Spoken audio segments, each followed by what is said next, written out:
Welcome back दोस्तों। Movie का नाम है वाइल्ड लाइफ वोकल, जिसका मतलब है डैंडिलियंस, जो जंगलों में पाए जाते हैं या तो फिर घास फूस एरिया की जगह पाए जाते हैं, जिसकी वजह से हमें एलर्जी भी हो सकती है। खैर, एक तमिल मूवी है जो 2019 में रिलीज हुई। उसी तरह ये एक ड्रामा सस्पेंस थ्रिलर मूवी है। मूवी का ड्यूरेशन ओवरऑल 2 घंटे के ऊपर ही है। अब मूवी के बारे में बात करें तो कैश को गोली मारते हुए अगर हम स्टोरी के बारे में बात करें तो भाई साहब मूवी मुझे गजब की लगी। अब चूंकि एक ड्रामा मूवी है तो मूवी बहुत ही स्लो चलने लगती है, लेकिन जैसे जैसे मूवी आगे बढ़ती जाती है उसी तरह से हमारे अंदर एक क्यूरियोसिटी पैदा होने लगती है, आखिरकार मूवी में हो क्या रहा है। और इससे लाजवाब इस मूवी का एंडिंग आप सोच भी नहीं सकते। इस तरह का क्लाइमैक्स है इस मूवी का। जब मैं एंडिंग के बारे में बात करूं तो आप लोग समझ जाओ कि मूवी माइंड ब्लोइंग है। तो दोस्तों स्टोरी को थोड़ा ध्यान से सुनिएगा। चलिए बिना टाइम वेस्ट किए लेट्स स्टार्ट। और उससे पहले अगर आप मेरे चैनल पर नए हैं तो अपना प्यार दिखाइए, अगर पुराने हैं तो और प्यार लुटाइए। तो मूवी की शुरुआत में ही एक बंदा किसी के घर में घुस के एक औरत को मार देता है और ये बंदा यही है। उसी घर में एक बूढ़ा आदमी होता है, वो बंदा इस आदमी को भी मार देता है। और उस घर में एक छोटी बच्ची भी होती है, वो बंदा उस छोटी बच्ची का गला दबा के उसे भी मार देता है। और इसका नाम है रुद्रन, डीसीपी रुद्रन। मतलब यहाँ पर बात ये है कि जब कभी भी रुद्रन किसी क्राइम स्पॉट जाता है तो वो अपने आप को एज ए क्रिमिनल की तरह इमेजिनेशन करता है, ये जानने के लिए कि एक्चुअल से यहाँ पर हुआ क्या है। उसी की इमेजिनेशन कर रहा था ये रुद्रन। यहाँ आने के बाद पुलिस को ये बात पता चलती है कि इस घर में एक कूता है जो फिलहाल इस घर में नहीं है। कि तभी एक कांस्टेबल बाहर से उस कूते को पकड़ के अंदर लाने की कोशिश करता है, लेकिन वो कूता अंदर आना ही नहीं चाहता। तो इसे देखकर रुद्रन को शक होने लगता है, आखिरकार घर का कूता घर में क्यों नहीं आना चाहता। तो उसी घर में सबूत के तौर पर एक मोबाइल होता है। जब रुद्रन उस मोबाइल को लेता है तो उस मोबाइल में एक एप्लीकेशन होता है जिसका नाम है डॉग ट्रॉन्टल समथिंग लाइक दैट। और उस एप्लीकेशन में कुछ हाई फ्रीक्वेंसी के साउंड्स होते हैं और किलर ने इसी फ्रीक्वेंसीज को यूज करते हुए कूते को बाहर भगा के इस घर में दाखिल हुआ। और इसीलिए रुद्रन जब उस एप्लीकेशन को प्ले करता है तो वो कूता उस साउंड को सुन के डरने लगता है। उसके बाद रुद्रा उस घर के इधर उधर तलाशी लेने लगता है। तो दोस्तों यहाँ पर मैं ज्यादा लैग नहीं करना चाहता, तो फाइनली रुद्रा उस एरिया के सिक्योरिटी गार्ड को गिरफ्तार कर लेता है। और यही बात जब इसका सुपीरियर रुद्रा से पूछने लगता है तो रुद्रा अपने सुपीरियर को एक्सप्लेन करने लगता है कि उस घर में एक छोटी बच्ची थी जो हमेशा उसी रास्ते से स्कूल आती जाती रहती थी। तो उस सिक्योरिटी गार्ड ने उस बच्ची पर नजरें रखा और मौका देकर उस बच्ची के साथ कुछ किया और उस बच्ची ने अपने घर में आके बता दिया। तो बात बाहर ना आ पाए इसकी वजह से वो सिक्योरिटी गार्ड ने उस सारी फैमिली को मार दिया। खैर यहाँ पर एक और बात यह है कि रुद्रा का आज आखिरी डे है, मतलब रुद्रा रिटायर होने वाला है और इसका सुपीरियर इसे यूएस भेज रहा है इसके बेटे के पास। लेकिन रुद्रा अपने बेटे के पास जाना नहीं चाहता। एक्चुअल से रुद्रा अपने बेटे से तकरीबन 3 साल से बात नहीं कर रहा। वो इसलिए रुद्रा अपने बेटे को पढ़ाई करने के लिए यूएस भेजा था, लेकिन रुद्रा के बेटे ने वहीं पर एक गोरी लड़की से शादी कर ली। ये सब तो ठीक था, लेकिन रुद्रा को इस बात से गुस्सा है कि रुद्रा ने अपने बेटे के लिए एक रिश्ता तय किया था और 2 दिन के बाद शादी थी। और रुद्रन के बेटे ने फाइनल टाइम पे अपने बाप को ये बात बताई और इसी की वजह से रुद्रन अपने बेटे से बात नहीं कर रहा। और ये बात हमें मूवी के दरमियान में पता चलती है। खैर यहाँ पर यूएस में एक बंदे का इंट्रोडक्शन होता है और इसका नाम है ईथन, जो फिलहाल किसी रेस्टोरेंट आया हुआ रहता है। यहाँ आने के बाद एक स्ट्रेंजर ईथन को एक लड़की की फोटो देता है। तो दूसरे सीन में ईथन उस लड़की को किडनैप करके बेहोश करके अपने घर लाता है। और इसी तरह यहाँ पर हमें ये बात पता चलती है कि ईथन ड्रग एडिक्ट है। इस लड़की को यहाँ पर लाने के बाद ईथन इसके साथ आरएपी करता है। और उसी घर में एक और लड़की का इंट्रोडक्शन होता है जिसका नाम है निकोल। इसके बारे में आपको आगे पता चलेगा। तो खैर यहाँ पर रुद्रन अपने बेटे के पास आ जाता है और इसी का नाम है अजय। अजय अपने बाप को देखकर बहुत खुश होता है, लेकिन रुद्रन का गुस्सा अभी भी ठंडा नहीं हुआ। और ये है अजय की पत्नी एलिस। घर में आने के बाद एलिस रुद्रन को कॉफी देने की कोशिश करती है, लेकिन रुद्रन कॉफी लेने से मना कर देता है। कॉफी की तो दूर की बात, रुद्रन एलिस की तरफ पलट के भी नहीं देखता। वो अपने बेटे अजय से कहता है कि मैं बहुत थक चुका हूँ, मुझे रेस्ट लेना है। तो उसी तरह अजय रुद्रन को उसका कमरा दिखाता है तो वहाँ पर वो लंबा हो जाता है। खैर दूसरे दिन जब रुद्रन अपने घर से बाहर आता है तो उसे ये नजारा देखने को मिलता है। वहाँ पर गाड़ी में 2 लोग आते हैं, एक का नाम है शेल्डन, दूसरे का नाम है पॉल। और ये दोनों कार्लोस से मिलने के लिए यहाँ पर आते हैं। इनके बीच कुछ बातें होती है। तो बातें होने के बाद कार्लोस पॉल के पास जाता है तो पॉल कार्लोस को एक बैग देता है। कार्लोस उस बैग को छुपाते हुए अंदर चला जाता है। जब रुद्रन अपने घर के अंदर आता है तो टीवी में ये न्यूज चल रही होती है कि इस एरिया में कुछ बम ब्लास्ट हुआ है, जिसकी वजह से काफी सारे लोग बेघर हो चुके हैं और इसी तरह काफी सारे लोग जख्मी भी हो चुके हैं। रुद्रन आए हुए 2 दिन हो चुके होते हैं और उसी तरह रुद्रन इंडियन फूड को मिस कर रहा होता है, जिसकी वजह से एलिस अजय से कहती है कि तुम पापा को स्टोर लेके जाओ, जो कुछ इनको पसंद होगा वो ले लेंगे। जब रुद्रन अजय के साथ खाना वाना लेने के लिए स्टोर जाता है तो वहाँ पर इसकी मुलाकात भारती नाम के एक बंदे से होती है और उसी स्टोर में भारती की भी फैमिली होती है। भारती की एक बेटी होती है जिसका नाम है रम्या। और यहाँ पर एक्चुअल से बात यह है कि अजय और रम्या ये दोनों कुलीग है। ये दोनों एक ही कार में अपने ऑफिस जाते हैं। तो उसी मोहल्ले में एक बंदा होता है जिसका नाम है मजीद और भारती मजीद को पाकिस्तानी समझ रहा होता है। खैर शॉपिंग वगैरह करने के बाद जब मजीद अपने घर आता है कि तभी एक बंदा एक बच्चे को लेकर मजीद के घर आता है और मजीद उस छोटे बच्चे को जबरदस्ती एक रूम में बंद कर देता है और दूसरा आदमी जो आया हुआ रहता है वो वापस चला जाता है। इस तरफ एलिस परेशान रहती है कि रुद्रन अभी तक एलिस से बात नहीं की, लेकिन अजय एलिस को समझाने लगता है तुम फिक्र मत करो, धीरे धीरे उनका गुस्सा ठंडा हो जाएगा। उसके बाद उसी दिन रात ईथन अपना काम खत्म करके अपने घर आता है और यहाँ पर बात यह है कि जब ईथन अपने घर आता है तब तक निकोल सारा ड्रग्स रेडी करके उसके सामने रख देना चाहिए। अगर निकोल ने कोई भी गलती की तो ईथन निकोल को और उसकी माँ को सजा देते रहता है, उन दोनों को टॉर्चर करते रहता है। निकोल की माँ एक्चुअल से पैरालाइज होती है। खैर दूसरे दिन सुबह जब रुद्रन अपने घर से बाहर आता है तो इसके पड़ोस में एक और बंदी भी रहती है जिसका नाम है मोना और ये है इसका बॉयफ्रेंड जिसका नाम है जेफ। अब चूंकि रुद्रन और भारती ये दोनों बहुत अच्छे दोस्त हो जाते हैं तो भारती हर रोज रुद्रन को वॉकिंग के लिए बाहर ले जाता रहता है। तो इसी दरमियान में रुद्रन ये देखता है कि इनके गली में एक मेल बॉक्स होता है।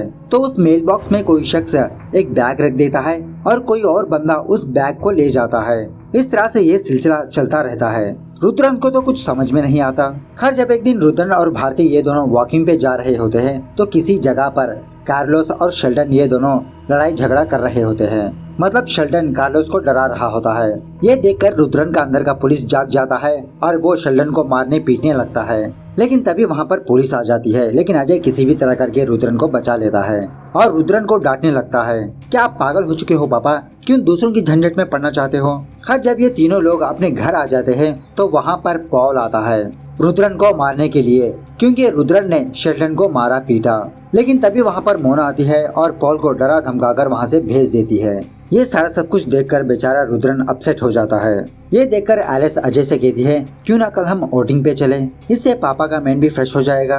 तो अजय तो रेडी हो जाता है, लेकिन तभी एलिस अजय से कहती है अरे बाप रे मैं तो नहीं आ सकती, मुझे कल मीटिंग है, एक काम करो बाप बेटे दोनों चले जाओ। और धीरे से अजय से कहती है कि तुम अपने बाप को मना लेना। तो खैर रुद्रन भी बाहर जाने के लिए रेडी हो जाता है। तो दूसरे दिन सुबह मोना और जेफ के बीच काफी लड़ाई होती है, जिसकी वजह से मोना जेफ को अपने घर से धक्के मार के बाहर ढकेल देती है। खैर उसके बाद बाप बेटे बाहर घूमने के लिए आते हैं और धीरे धीरे रुद्रन भी खुश होता हुआ नजर आता है। जब ये दोनों अपने घर वापस आते हैं तो इनके मोहल्ले में पुलिस आई हुई रहती है। पुलिस मस्जिद से पूछताछ कर रही होती है और उसी तरह जेफ से भी पूछताछ कर रही होती है। रुद्रन यही बात भारती से पूछने लगता है कि हमारे यहाँ पर पुलिस क्यों आई हुई है। तो भारती रुद्रन को बताने लगता है कि मोना मिसिंग में है। ये सुनने के बाद रुद्रन वहाँ की पुलिस से जा मिलता है केस के बारे में पूछताछ करने के लिए, कुछ क्लूज देने के लिए, लेकिन वहाँ की पुलिस रुद्रन को इस केस में इन्वॉल्व नहीं करती। तो घर में आने के बाद फिर से रुद्रन का अंदर का पुलिस जाग जाता है और वो सोचने लगता है आखिरकार मोना मिस कैसे हुई। और रुद्रन फिर से एज ए किडनैपर की तरह इमेजिनेशन करने लगता है और रुद्रन ये सोचने लगता है कि शायद किडनैप करने वाला मोना को जानता था और उसी तरह मोना किडनैपर को भी जानती थी और शायद इसीलिए किडनैपर बहुत आसानी से मोना को किडनैप कर ले गया। और यही बात जानने के लिए रुद्रन उसी रात मोना के घर जाता है चोरी चुपके। वहाँ पर उसको कुछ ज्यादा सबूत नहीं मिलते कि तभी वहाँ पर पुलिस आ जाती है। पुलिस आने तक रुद्रन उस घर से बाहर आ जाता है और पुलिस को कुछ बहाना बना देता है कि मैं वॉकिंग के लिए जा रहा हूँ। इस तरफ ईथन के घर के पास 3 लोग आते हैं और ईथन को काफी सारा ड्रग्स देते हैं, जिसके बदले ईथन इन तीनों को वो लड़की दे देता है जो कुछ दिनों पहले ईथन अपने घर किडनैप करके लाया था। मतलब ईथन का यही बिजनेस होता है, वो लड़कियों को किडनैप करता है और वो बेच देता है और बदले में वो लोग इसको ड्रग्स देते हैं। और उसी में से एक बंदे की नजर निकोल पर पड़ती है। तो वो बंदा ईथन को निकोल की प्राइस पूछने लगता है तो ईथन कहता है इससे डबल। लेकिन इसी हड़बड़ाहट में उस बंदे का फोन वहीं पर छूट जाता है और मौका देखकर निकोल उस फोन को हासिल कर लेती है। इस तरफ रुद्रन को छोल मचती है कि वो किसी भी तरह करके मोना के केस को सॉल्व करेगा और वो भारती को अपने साथ लेके इधर उधर जाने लगता है। तो पहले तो ये दोनों मोना फोटो स्टूडियो आते हैं और ऑफ कोर्स ये स्टूडियो मोना का ही होता है। और यहाँ पर मैं आपको एक और बात बता दूं कि एक दिन पहले रुद्रन और अजय ये दोनों घूमने गए थे, तो वो दोनों यहाँ पर आकर अपनी फोटो खिंचवाई थी। तो रुद्रन वहाँ की लड़की को बहाना बनाकर अपने फोटोज मांगता है और इसी दरमियान में रुद्रन वहाँ पर कुछ सबूत ढूंढने की कोशिश करता है। तो यहाँ पर रुद्रन को ये बात पता चलती है कि जिस दिन मोना मिसिंग हुई थी उस दिन मोना अपने स्टूडियो नहीं आई थी। खैर उसके बाद रुद्रन की फैमिली और भारती की फैमिली रुद्रन के घर में ही डिनर करने लगते हैं और इसी बातों ही बातों में इनका कन्वर्सेशन मोना के केस पे डाइवर्ट होता है और रम्या का ये दावा है कि जेफ ने ही मोना को किडनैप किया होगा। ऐसे केसेस में ज्यादातर बॉयफ्रेंड ही कल्प्रिट होता है, लेकिन रुद्रन इस बात के लिए मानता नहीं। तो इसी बातों ही बातों में रुद्रन भारती से कहता है कि लगता है तुम्हारी बेटी अभी भी मैच्योर नहीं हुई है, भारती पहले अपनी बेटी की शादी करवा दो। ये सुनने के बाद रम्या अचानक से गुस्से में आ जाती है और वो फौरन वहाँ से निकल लेती है। रम्या का ये गुस्सा देखकर रुद्रन को कुछ भी समझ में नहीं आता। तो दूसरे दिन सुबह भारती अपनी बेटी रम्या के बारे में रुद्रन को बताने लगता है कि एक्चुअल से ये लोग यूएस रम्या की वजह से ही आए हैं। रम्या का हस्बैंड किसी एक्सीडेंट में मर गया था और बेचारी रम्या बहुत डिप्रेशन में चली गई थी और इस डिप्रेशन से बाहर निकलने के लिए इनकी फैमिली यूएस शिफ्ट हो गई। खैर इन्हीं बातों में रुद्रा भारती को ये बताने लगता है कि जिस दिन मैं मोना के घर गया था सबूत वगैरह देखने के लिए, तो उस वक्त वापसी में मेरी टक्कर कैर्लोस से हुई और उस वक्त कैर्लोस घबराया हुआ था। क्या कैर्लोस और मोना का कुछ लिंक है? उसके बाद एक और बंदी का इंट्रोडक्शन होता है और उसका नाम है नजीबा और नजीबा एक्चुअल से मजीद की बेटी है और फिलहाल नजीबा किसी से फोन में बात कर रही होती है और वो और कोई नहीं कैर्लोस होता है। मतलब कैर्लोस ने नजीबा को फोन करके कहीं पर बुलाया हुआ रहता है। जब तक नजीबा वहाँ पर पहुँचती तब तक कोई और शख्स कैर्लोस को पीछे हमला कर उसे भी किडनैप कर लेता है। यहाँ पर खून देखकर नजीबा फौरन 911 को कॉल करती है। इस तरफ निकोल के हाथ में फोन होता है तो निकोल उस फोन में नेटवर्क ढूंढने की कोशिश करती है। घर के अंदर नेटवर्क ना मिलने की वजह से निकोल बाहर जाती है, लेकिन बाहर भी नो नेटवर्क। लेकिन तभी उसी वक्त वहाँ पर ईथन आता है, लेकिन निकोल किसी भी तरह करके बच के अपने घर के अंदर आ जाती है। जब रुद्रन अपने घर में आता है तो उसको ये न्यूज देखने को मिलती है कि कैर्लोस मिसिंग में है। ये देखकर रुद्रन को कुछ भी समझ में नहीं आता, पहले मोना मिसिंग और अब कैर्लोस मिसिंग। कि तभी वहाँ पर अजय आता है और रुद्रन से शिकायत करने लगता है क्योंकि रुद्रन ने अभी तक एलिस से बात नहीं की। ये सुनने के बाद रुद्रन भी अजय पर भड़कने लगता है। क्या तुमने जो किया वो सही था? अगर तुम मुझे पहले बता देते तो मैं तुम्हारी शादी तय ही नहीं करता। इस तरह से बाप बेटे के बीच तू मैं हो जाती है और उसी दरमियान में अजय वहाँ से उठ के चला जाता है। उसके बाद दूसरे दिन सुबह रुद्रन और भारती ये दोनों कैर्लोस के क्राइम स्पॉट पर जाते हैं।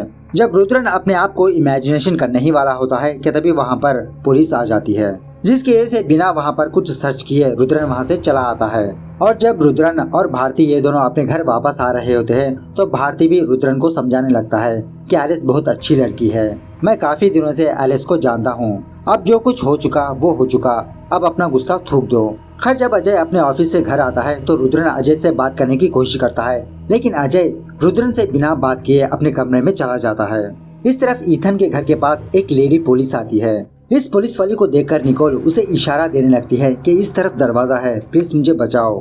लेकिन बाद में पता चलता है कि एक्चुअल से वो पुलिस वाली ईथन के पास ड्रग्स लेने के लिए आई है, मतलब वो भी इसके साथ मिली हुई है, जिसकी वजह से बेचारी निकोल और उसकी माँ ये दोनों अपसेट हो जाते हैं। तो दूसरे दिन सुबह रुद्रन ये ठान लेता है कि वो फौरन कैर्लोस के क्राइम स्पॉट पर जाके इन्वेस्टिगेशन करेगा। कि तभी रुद्रन को बाहर जाता हुआ एलिस देख लेती है और एलिस को देख के रुद्रन पहली बार एलिस को गुड मॉर्निंग कहता है। ये सुनने के बाद एलिस बहुत खुश हो जाती है। और यहाँ पर जब रुद्रन और भारती ये दोनों उस क्राइम स्पॉट पर आते हैं तो वहाँ पर सारा सब कुछ क्लियर होता है, जैसा लगता हो ये कोई क्राइम स्पॉट ही ना हो। कि तभी इनकी नजर पॉल पर पड़ती है। पॉल वहीं से कहीं पर जा रहा होता है तो ये दोनों पॉल को फॉलो करने लगते हैं। इस तरह से ये दोनों पॉल को बहुत दूर फॉलो करने लगते हैं और बीच बीच में पॉल काफी सारे आदमियों से मुलाकात करता है, लेकिन फाइनली पॉल एक शिप में बैठ के चला जाता है, जिसकी वजह से रुद्रन पॉल को आगे फॉलो नहीं कर पाता। और वापसी में रुद्रन फिर से अपने इमेजिनेशन को जगाता है और सारे लोगों को इकट्ठा करता है। आखिरकार मोना के साथ क्या हुआ, कार्लोस के साथ क्या हुआ, किसने किडनैप किया। और जब रुद्रन मोना के घर में गया था तो मोना के घर में कुछ खून के ट्रायल्स थे। जैसा लगता हो कि मोना को मार के जख्मी करके उसे खींचता हुआ ले गया हो। ये काम जेफ का नहीं हो सकता क्योंकि मोना को जेफ अच्छी तरह से उठा सकता है। मोना को घायल करने वाला कोई वीक पर्सन ही होगा और उसी तरह मोना और कार्लोस के बीच कोई लिंक जरूर है। खैर, जब रुद्रा और भारती ये दोनों अपने घर वापस आते हैं तो फिर से इनके मोहल्ले में पुलिस आई हुई रहती है और इस बार किडनैप होने वाला और कोई नहीं अजय होता है।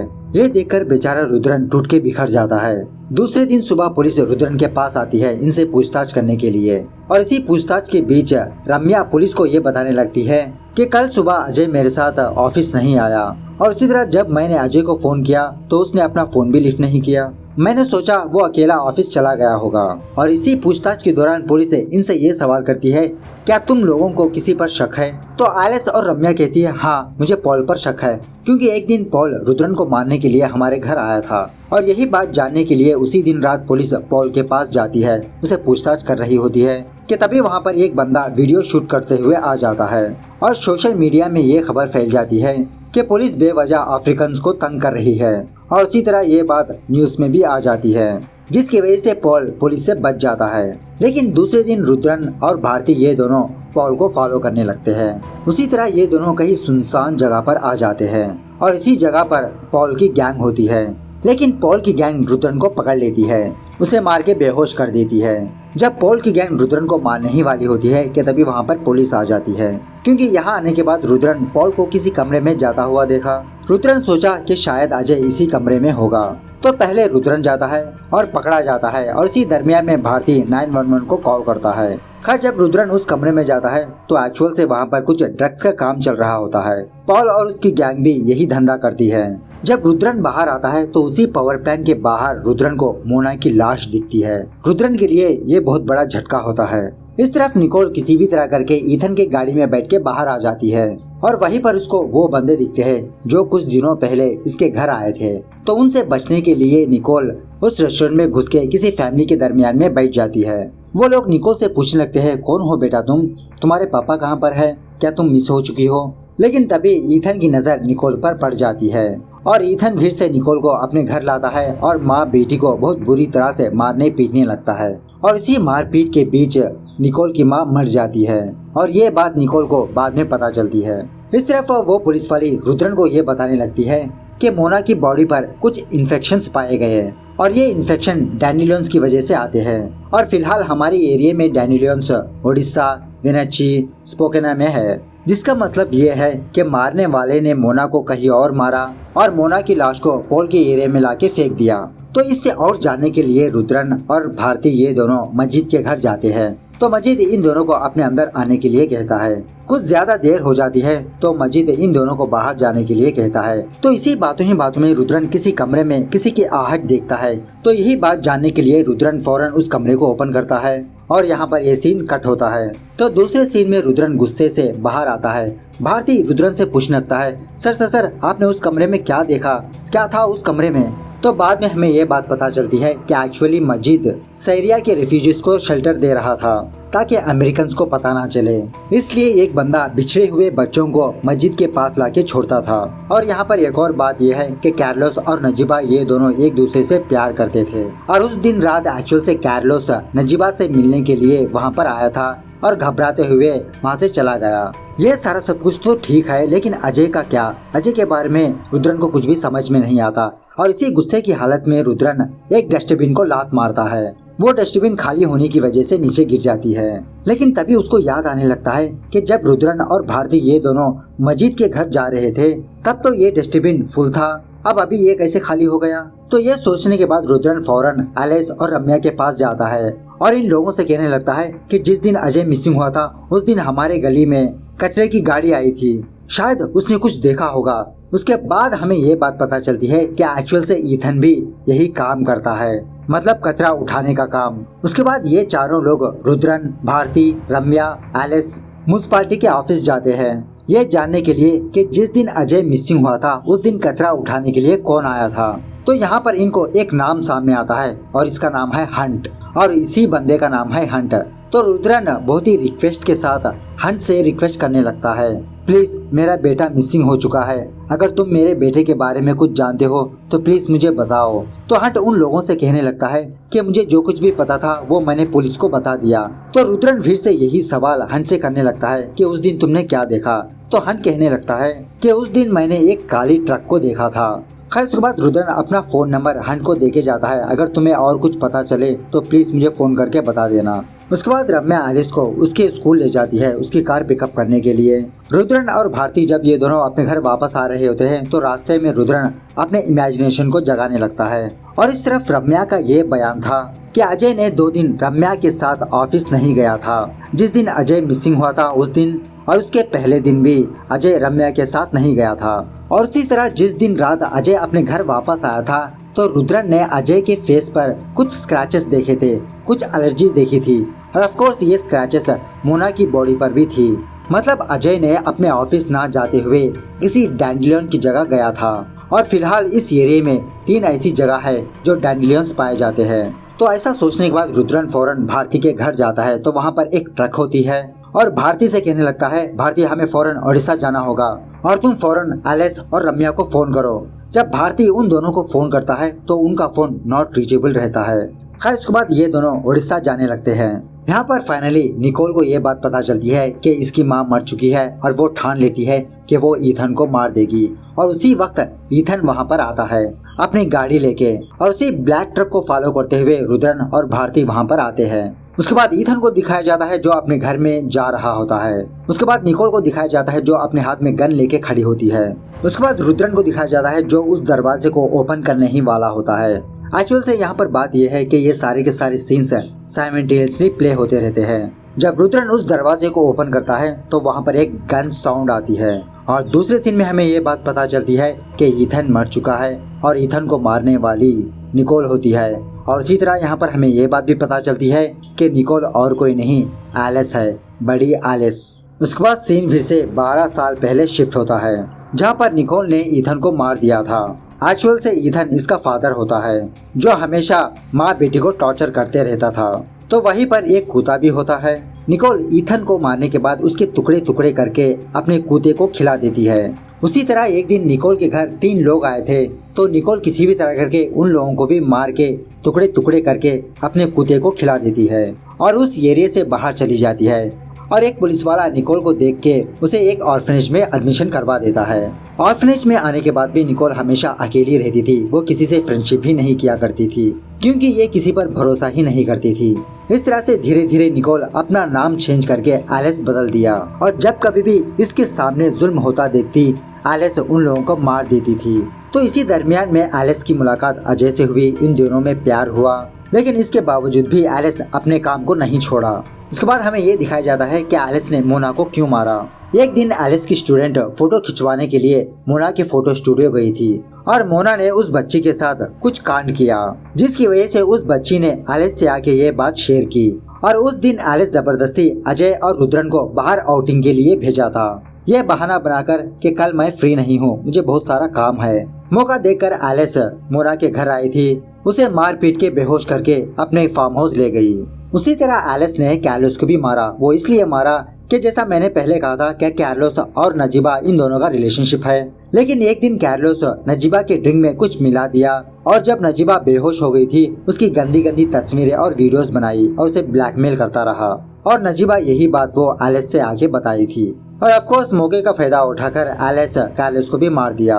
और जिस दिन रुद्रन और अजय के बीच झगड़ा हो रहा था तो उस दिन टीवी में ये न्यूज आ रही थी और उसी न्यूज में अजय ने निकोल की फोटो देखी थी और उसे देखकर अजय पहचान लिया था और एक्चुअल से अजय उस न्यूज में खो गया था और इसकी वजह से अजय रुद्रन को सीधी तरह से जवाब नहीं दे रहा था। उसके बाद अजय अपने ऑफिस को ना जाते हुए एलिस को फॉलो करने लगा। वहाँ पर उसको काफी सारी लाशें देखने को मिली। जब अजय घास फूस में गया अच्छा देखने के लिए तो वहाँ पर डैंडोलियंस थी और इसी डैंडोलियंस की वजह से अजय को रैशेस हुए थे। तो घर आने के बाद अजय फौरन निकोल को उसके असली नाम से बुलाने लगा और तब जाके एलिस अजय को बताने लगती है कि अजय जो कुछ मुझे सही लगा मैंने किया, जो मैं सह रही थी मैं नहीं चाहती कि कोई और मेरे जैसा सहे। लेकिन अजय समझाने लगता है this is not the right way. उसके बाद क्या था, एलिस भी अजय को बेहोश कर देती है। और जिस दिन रुद्रा सुबह सवेरे कार्लोस की क्राइम स्पॉट पर जा रहा था उस दिन आपको याद है ना, एलिस बाहर आई थी और उस दिन रुद्रन ने एलिस को गुड मॉर्निंग कहा था, पहली बार बात की थी। खैर रुद्रन जाने के बाद एलिस पहले अपने स्कूल गई और वहाँ से वो अपने फार्म हाउस जाके अपना ट्रक वापस लाके अजय को वहाँ से ले गई अपने फार्म हाउस। उसके बाद सीन फिर से प्रेजेंट डे पर शिफ्ट होता है, जहाँ पर एलिस के हाथ में गन होती है और वो भारती पर फायरिंग कर देती है। फायरिंग करने के बाद एलिस अजय को लेकर बाहर भागने लगती है, क्योंकि एलिस किसी भी हालत में अजय से जुदा होना नहीं चाहती और एलिस एज ए गॉड की तरह अपने कूदे को इन दोनों के पास रख देती है। लेकिन तभी रुद्रन ने अपना एप्लीकेशन का यूज करके, जो मूवी के स्टार्टिंग में दिखाया गया था ना, कुत्तों को भगाने वाला एप्लीकेशन, वो यूज करके रुद्रन वहाँ से बाहर आ जाता है और एलिस को समझाने लगता है। और तभी अजय भी होश में आ जाता है और अजय भी एलिस को समझाने लगता है। तो इन दोनों को समझाने के बाद फाइनली एलिस अपने हाथ से गन नीचे फेंक देती है और तभी वहाँ पर पुलिस आती है और जाते जाते रुद्रन हमें ये मैसेज देता है कि पहले हम अपने फाउंडेशन को मजबूत रखना होगा। अगर फाउंडेशन ही मजबूत नहीं तो पूरी सोसाइटी बिगड़ सकती है और स्पेशली इसका असर बच्चों पर पड़ सकता है। तो मूवी कैसे लगी कमेंट करके बताना जरूर। मिलते हैं अगली वीडियो में, तब तक take care, bye bye, see you soon.